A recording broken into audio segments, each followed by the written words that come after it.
Welcome back to माय मुडी food maker channel.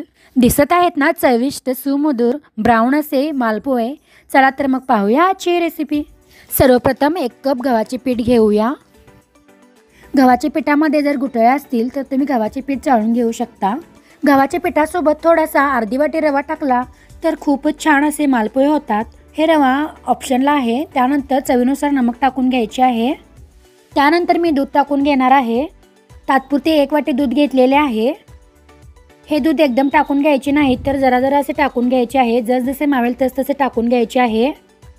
हे दोन्ही छान असे फेटून घ्यायचे आहे जेणेकरून गुठळ्या तयार होऊ नयेत। आपण केकचे बॅटर कसे तयार करतो ना त्याच पद्धतीने हे करून घ्यायचे आहे। गुठळ्या तयार झालेले आहेत ते छान असं आपण फेटून घ्यायचे आहे आणि जरा जरा करून दूध टाकून घ्यायचे आहे। त्यामध्ये तुम्ही थोडा पाण्याचा वापर करू शकता। जर पाण्याचा वापर केला तर त्यामध्ये तूप टाकावे लागणार। तर तुम्हाला तूप टाकायचे नसेल तर पूर्णपणे दुधाचा वापर करायला हवा। छान असं फेटून घेत आहे। बघू शकता कशा प्रकारे मी दूध टाकून घेत आहे व लागेल तसे फेटून घेत आहे। पीठ जास्त घट्ट करायचे नाही आणि जास्त पातळी करायची नाही, मीडियम स्वरूपात करायचे आहे।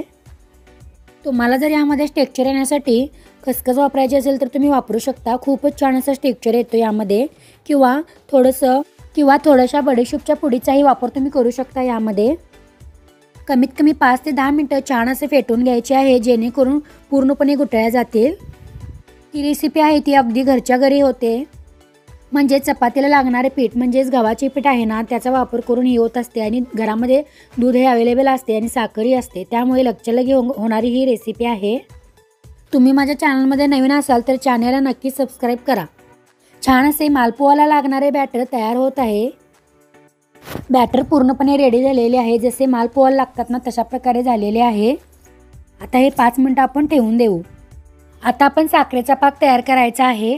साखरेचा पाक तयार करत असताना मी 1 कप साखर घेतलेली आहे। त्याचबरोबर थोडीशी वर साखर घातलेली आहे। मला जर कमी गोड किंवा तुम्हाला पाक जरा कमी हवा असेल तर तुम्ही साखरेचे प्रमाण कमी करू शकता। आता 1 वाटी पाणी घेऊया। पण गुलाबजामुनला जसे पाक करतो तशाच प्रकारे हा पाक करून घ्यायचा आहे। मी थोडी वरून साखर घातली होती म्हणून मी थोडंसं वरून पाणीही घातलेले आहे। म्हणजे तुम्ही जेवढे साखरेचे प्रमाण घेतले आहात तेवढ्या प्रमाणात पाण्याचेही प्रमाण घ्यायचे आहे। तर मी फ्लेवरसाठी पायनॅपल एसेन्स टाकून घेतलेला आहे। तुम्हाला जर वेलदोड्याचा फ्लेवर हवा असेल तर तुम्ही वेलदोड्याचे पूड करून त्यामध्ये टाकू शकता। मालपोहाला पिवळसर रंग येण्यासाठी मी थोडीशी हळद टाकून घेत आहे। हे मिश्रण छान असं चमच्याने ढवळून घेऊया। त्यानंतर गॅस हा मंद आचेवर ठेवून द्यायचा आहे। जसे आपण गुलाबजामुनला पाक तयार करतो ना तशाच पद्धतीने हा पाक तयार करायचा आहे। जे पाक जास्त घट्टही करायचे नाही आणि जास्त पातळही करायचे नाही, मीडियम स्वरूपात पाक तयार करायचा आहे। गॅस हा मंद आचेवर ठेवून मी कढई ठेवलेली आहे आणि कढईमध्ये तेलही टाकलेले आहे। तेल छान असे कडू द्यायचे आहे। त्यानंतर पळीने तयार केलेले गव्हाचे बॅटर त्यामध्ये हळूवारपणे ओतून द्यायचे आहे। जर तुमची कढई पसरट असेल तर तुम्ही एका वेळी 2-3 मालपोहा टाकू शकता। माझी कढई पसरट नसल्यामुळे मी एकच मालपोहा टाकून घेतलेला आहे तात्पुरता।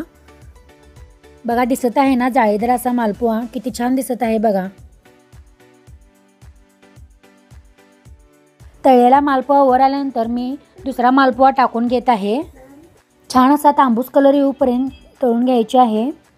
मालपोहा टाकून दिल्यानंतर लगेच हलवायचे नाही, नाहीतर ते झारायला लागतात। त्यामुळे अबदारपणे त्याला तळून घ्यायचे आहे आणि गॅस हा मंद आचेवरच ठेवायचा आहे। तुम्ही कधी नाश्त्यासाठी गव्हाच्या वेगळ्या प्रकारची रेसिपी ट्राय केला आहात का? कोणकोणती रेसिपी ट्राय केला आहात ते मला नक्कीच कमेंट बॉक्समध्ये कळवा।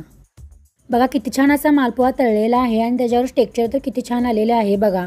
मालपोहा ही रेसिपी खूपच पौराणिक आहे। मृत्युंजय कादंबरीमध्ये या रेसिपीचा उल्लेख केलेला आहे। माझ्या माहितीनुसार मालपोहाला आपोप असे म्हणतात। परफेक्ट असा पाक तयार झालेला आहे। आता गॅस बंद करायचा आहे। 15 ते 20 मिनिटं पाक गार झाल्यानंतर मालपोहा त्यामध्ये टाकून घ्यायचे आहे आणि गरम तळलेले मालपोहाही त्यामध्ये टाकायचे नाही तर तेही थोड्या प्रमाणात गार करून घ्यायचे आहे। पाक तयार करत असताना मी मगाशी हळद टाकले होते ना त्यामुळे ह्या पाकला असा कलर आलेला आहे। मालपोहा टाकल्यानंतर त्याला परतून घेऊया जेणेकरून सगळ्याला हा पाक लागेल। त्यामुळे मालपोहा छान असे मिक्सअप होतील। अर्धा तास छान असे मिक्सअप होण्यासाठी ठेवायचे आहे। बघा दिसत आहेत ना छान असे जाळीदार प्रकारचे पारंपरिक पद्धतीचे मालपुआ. तुम्ही ही रेसिपी नक्कीच घरी ट्राय करा. अगदी कमी वेळेमध्ये आणि कमी सामानामध्ये घरच्या घरी होणारी ही रेसिपी आहे. तरी नक्कीच ही रेसिपी ट्राय करून पहा. आणि हा व्हिडिओ आवडल्यास नक्कीच लाईक, शेअर आणि कमेंट करा. आणि तुमच्या मित्रमैत्रिणींना शेअर करा. तुम्हाला माझी ही आजची रेसिपी आवडली असेल तर नक्कीच मला कमेंट बॉक्समध्ये कळवा. नवनवीन रेसिपी घेऊन नक्कीच आपण भेटूया पुढच्या व्हिडिओमध्ये. धन्यवाद.